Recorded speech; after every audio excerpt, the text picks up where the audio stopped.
Hello दोस्तों, आज की कहानी का नाम है मेहनत का फल। एक विद्वान किसी गांव से गुजर रहा था। उसे याद आया कि उसके बचपन का मित्र इस गांव में है। सोचा मिला जाए। मित्र के घर पर पहुंचा, लेकिन देखा मित्र गरीबी व दरिद्रता में रह रहा है। साथ में दो नौजवान भाई भी थे। बात करते करते शाम हो गई।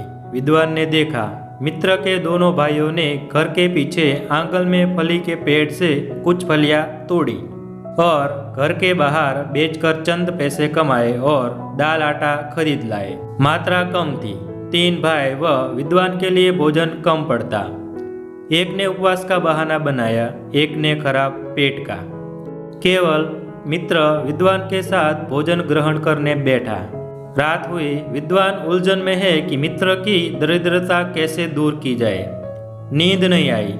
चुपके से उठा, एक कुल्हाड़ी ली और आंगन में जाकर फली का पेड़ काट डाला और रातों रात भाग गया। सुबह होते ही भीड़ जमा हुई। विद्वान की निंदा हर एक ने की कि 3 भाइयों की रोजी रोटी का एकमात्र सहारा विद्वान ने एक झटके में खत्म कर डाला।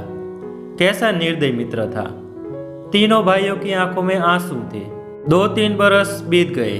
विद्वान को फिर उसी गांव की तरफ गुजरना था। डरते डरते उसने गांव में कदम रखा।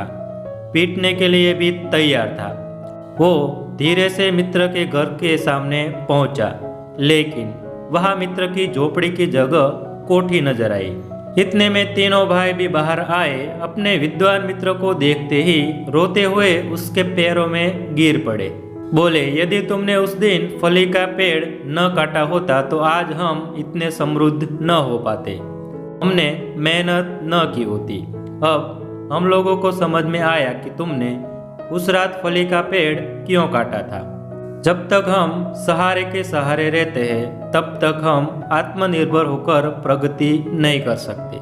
जब भी सहारा मिलता है तो हम आलस्य में दरिद्रता अपना लेते हैं। दूसरा, हम तब तक कुछ नहीं करते जब तक कि हमारे सामने नितांत आवश्यकता नहीं होती, जब तक हमारे चारों ओर अंधेरा नहीं छा जाता।